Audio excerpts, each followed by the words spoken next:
بسم اللہ الرحمن الرحیم۔ السلام علیکم ورحمۃ اللہ وبرکاتہ۔ قریش مکہ نے اپنے دو آدمیوں کو مدینہ کے یہودیوں کے پاس بھیجا کہ یہودی اہل کتاب ہیں، ان سے محمد صلی اللہ علیہ وآلہ وسلم کے بارے میں پوچھا جائے کہ وہ کیا کہتے ہیں۔ چنانچہ وہ دونوں آدمی مدینہ میں ایک یہودی عالم کے پاس گئے اور اسے کہا کہ محمد صلی اللہ علیہ وآلہ وسلم سے کون سا ایسا سوال پوچھا جائے جس سے ان کی نبوت واضح ہو۔ تو یہودی عالم نے کہا کہ تم محمد صلی اللہ علیہ وآلہ وسلم سے 3 سوال پوچھو، کیونکہ ان 3 سوالوں کا جواب صرف ایک سچا نبی ہی دے سکتا ہے۔ وہ 3 سوال یہ تھے: نمبر 1، اگلے زمانے کے نوجوانوں کا کیا قصہ تھا؟ نمبر 2، وہ شخص کون تھا جس نے پوری دنیا کا چکر لگایا، مشرق سے مغرب تک ہو آیا تھا؟ تیسرا سوال حضرت موسیٰ علیہ السلام اور حضرت خضر علیہ السلام کے متعلق تھا۔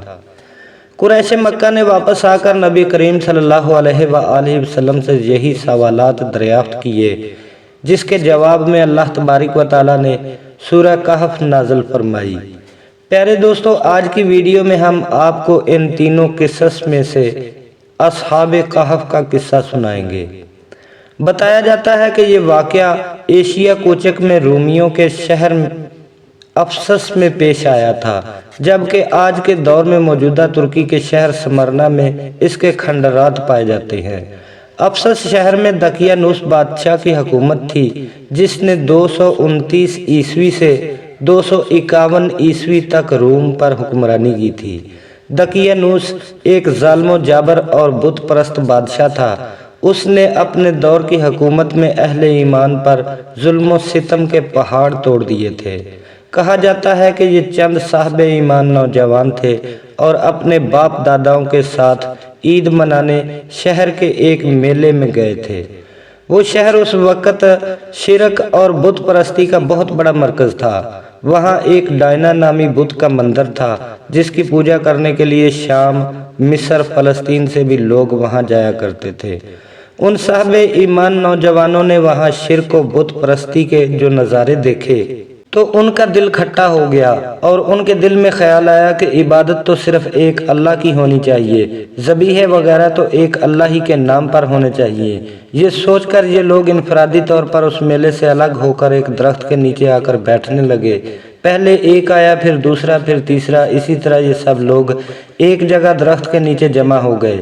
اگرچہ وہ لوگ ایک دوسرے کو جانتے تک نہیں تھے، لیکن ایمان کی روشنی کے باعث یہ لوگ ایک جگہ مل گئے۔ ابتدا میں یہ سارے لوگ ایک دوسرے سے ڈر رہے تھے۔ ہر کوئی یہ سوچتا تھا کہ اگر میں نے دوسرے کے سامنے اپنے دل کی بات رکھ دی تو وہ کسی کو بتا نہ دے۔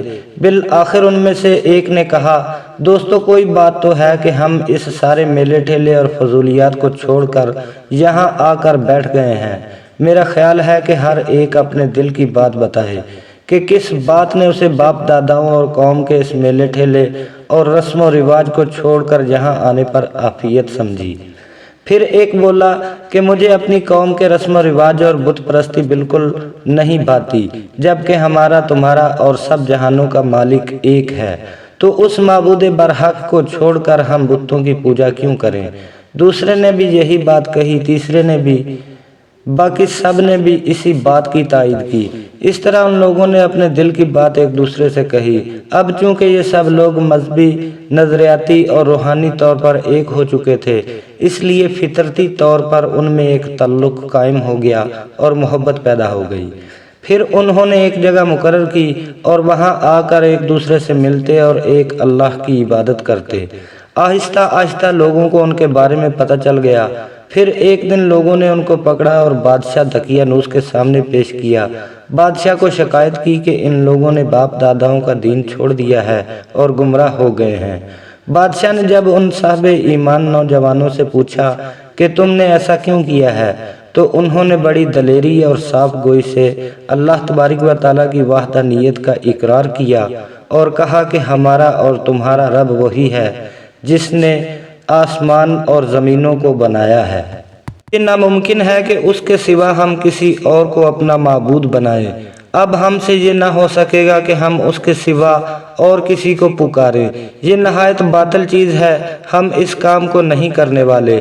یہ نہایت بیجا بات اور جھوٹی راہ ہے۔ اس جواب کے ساتھ ساتھ ان صاحب ایمان نوجوانوں نے بادشاہ دقیانوس اور تمام ارکان حکومت اور تمام شہر والوں کو ایمان کی دعوت بھی دی۔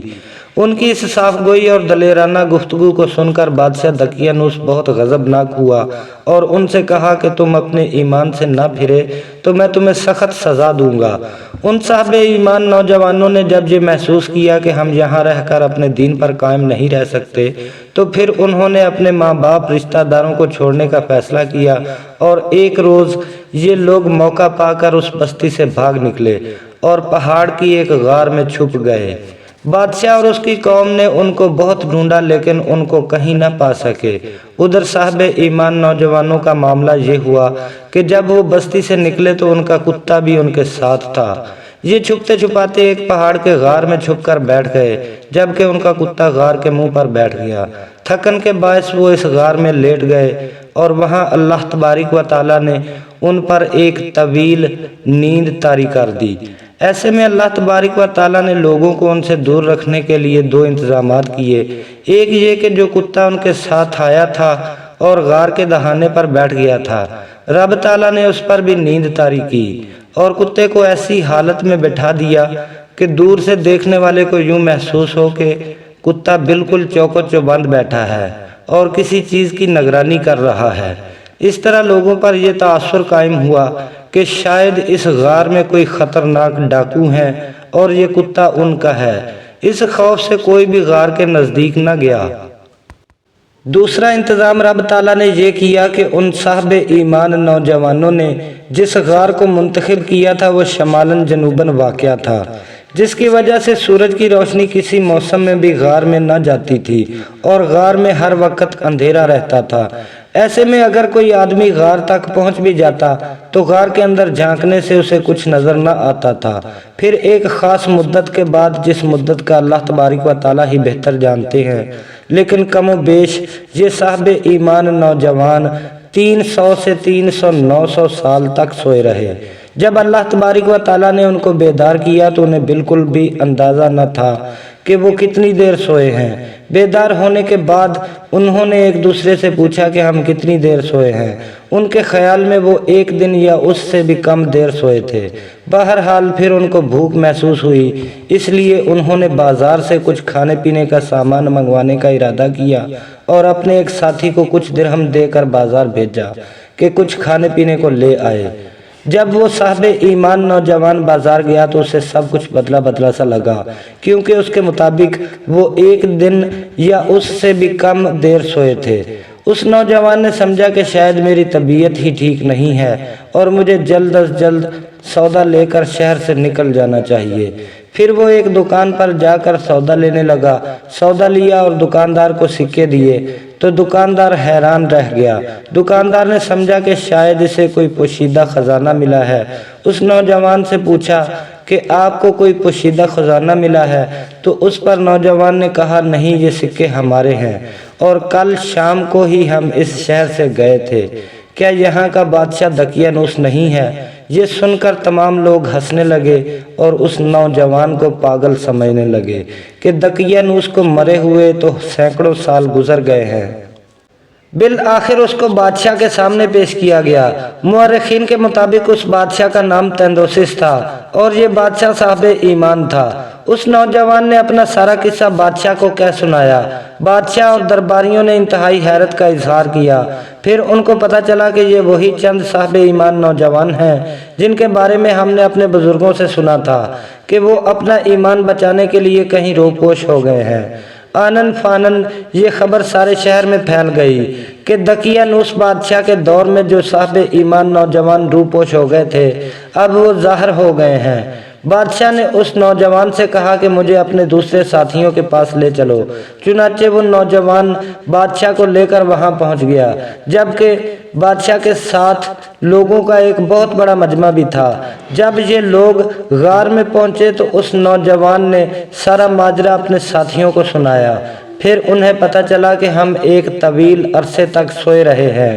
تو انہوں نے اپنے دینی بھائیوں کو سلام کیا اور دوبارہ لیٹ گئے تو ان کی روحیں جسد خاکی سے پرواز کر گئیں۔ اب لوگوں میں دو گروہ بن گئے، ایک گروہ کہتا تھا کہ اس غار کا منہ بند کر دو اور ان کو ان کے حال پر چھوڑ دو، جبکہ جو لوگ اس قوم کے اس معاملات میں غالب تھے انہوں نے کہا کہ ہم ان کی قبروں پر ایک عبادت گاہ بنائیں گے۔ باقی اللہ تبارک و تعالی بہتر جاننے والا ہے۔